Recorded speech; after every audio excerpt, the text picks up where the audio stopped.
Un grand bonjour à toi, Françoise Bidard. Bonjour Gérald Brassine. PTRiste depuis de nombreuses années, Oui. 8 ou 9, quelque chose comme ça. Oui. Sophrologue aussi. Oui. Et je t'ai invité aujourd'hui dans la prolongation en quelque sorte d'une journée qui était autour du poids. Ok. Et donc tu as capté, retenu et développé une approche, une manière de faire qui est assez sympathique, qui a été inventée par un certain Robert Enlund il y a bien des années. Oui. Mais donc, toi, tu l'as vraiment développé, tu l'as bien intégré, et apparemment, pas mal de personnes qui nous suivent auraient beaucoup aimé connaître cette approche qu'on appelle celle de la cabine d'essayage, ou les cabines d'essayage. Là. Est-ce que tu veux bien nous en parler? Oui.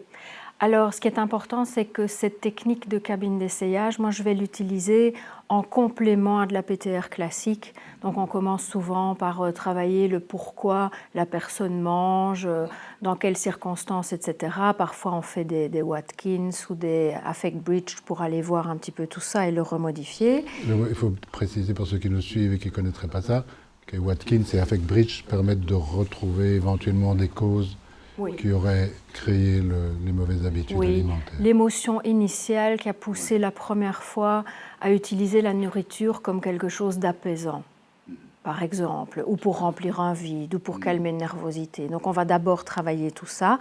Et alors, moi, ce que je trouve important aussi, c'est de dire que ça vient en complément à un changement alimentaire aussi.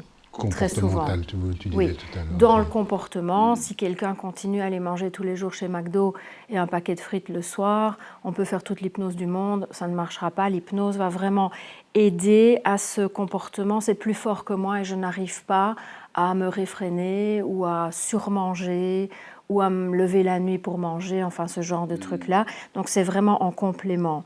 Alors il y a d'abord au niveau de l'anamnèse, il faut commencer par demander de combien de taille la personne souhaiterait s'affiner. C'est très spécifique à la manière dont toi tu l'utilises, c'est combien de taille la personne voudrait s'affiner. D'autres vont parler de poids et de kilos, autre chose comme ça. Oui, moi pas. Toi pas. Non. Et je ne parle jamais de perte de poids.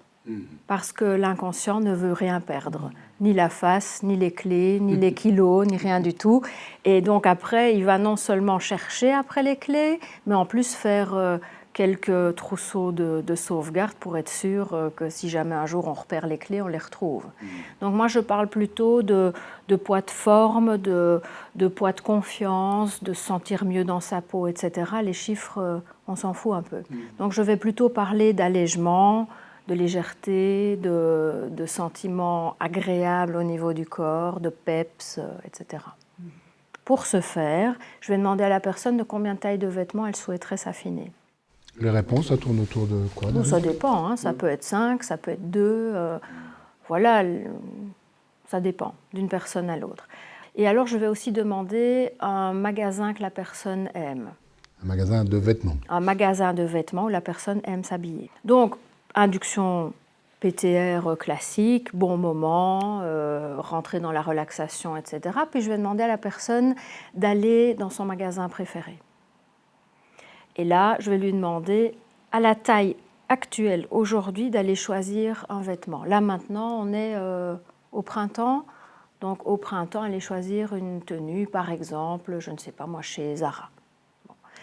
Puis je demande à la personne d'aller dans la cabine d'essayage, tu sais, ces endroits magnifiques avec une lumière blafarde, avec des miroirs partout, on est tous vraiment au top de notre forme. Et là, je vais demander à la personne de se mettre en petite tenue. Et ça, c'est très compliqué souvent parce qu'il y a des miroirs de tous les côtés et elle va pouvoir voir sa silhouette aujourd'hui comme elle n'aime pas. De face, de profil et de dos, sans doute. Oui, et de côté. Et de côté. Donc je demande de vraiment bien tout regarder, puis de mettre cette tenue. Et alors je mets toujours un peu d'humour moi, dans l'hypnose quand c'est possible. La personne voit que cette tenue finalement n'est pas si mal. Je dis voilà, vu que vous êtes honnête, maintenant vous allez aller payer cette tenue et rentrer chez vous. Puis vous allez mettre des choses en place pour affiner votre silhouette. Des choses dont on a parlé hors hypnose ou chez un diététicien ou chez un nutritionniste ou que la personne a décidé de mettre en place. Donc de nouvelles habitudes alimentaires, peut-être un peu de pratiques corporelles. Voilà. Puis je lui demande combien de temps allez-vous mettre pour vous affiner d'une taille. Et alors, elles vont souvent me parler d'1 mois ou 2. Donc, je vois dans ma tête où ça nous amène. Donc, ici, par exemple, on pourrait parler de la tenue été-printemps.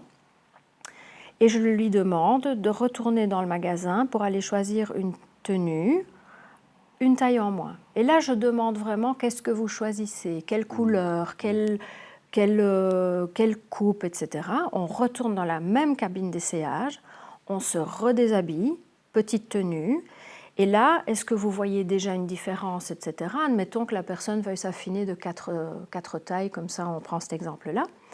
Puis elle remet le vêtement, elle trouve que ça va, hop, elle va payer, elle rentre chez elle. Et je dis, vous continuez à mettre les choses en place.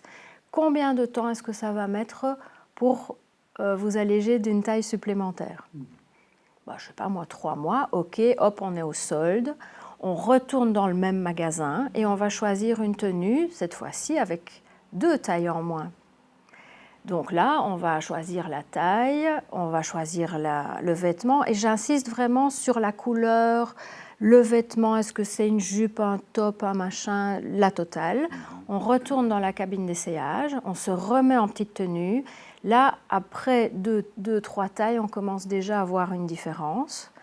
Et donc là, je demande à la personne de vraiment voir devant, sur le côté et derrière les changements. Et là, j'introduis la sensation corporelle. Donc je lui demande de bien se concentrer sur les sensations corporelles qui commencent à changer.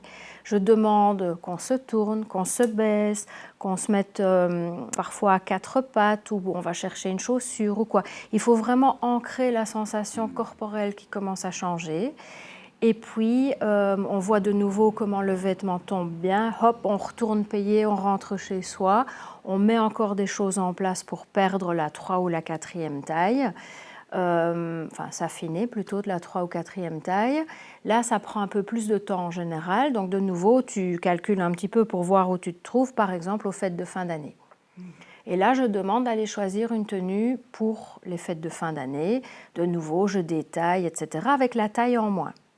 On retourne dans la même cabine, on se remet en petite tenue et là on commence quand même à voir après par exemple 4 tailles, les modifications. Et là de nouveau l'ancrage dans le corps, comment vous sentez-vous, droite, accroupie, tournez-vous, penchez-vous, c'est hyper important de se reconnecter aux sensations corporelles.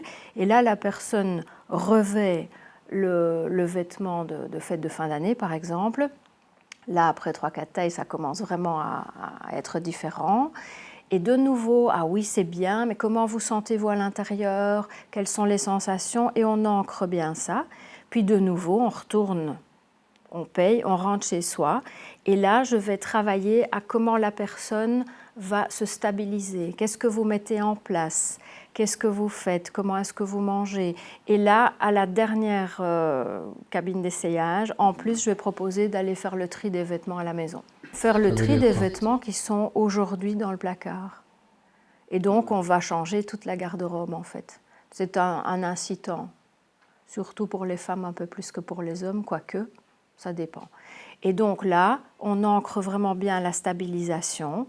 Et puis, on revient dans la PTR classique, où on va parfois retourner dans un bon moment, ou installer la personne devant un buffet avec tout ce qu'elle aime, tu vois, ce que toi tu proposes en PTR classique, et voir alors comment elle va se servir devant cette table gargantuesque pour continuer à rester à cette silhouette-là, à ce poids-là. Le poids pour moi est moins important que la silhouette et le ressenti corporel.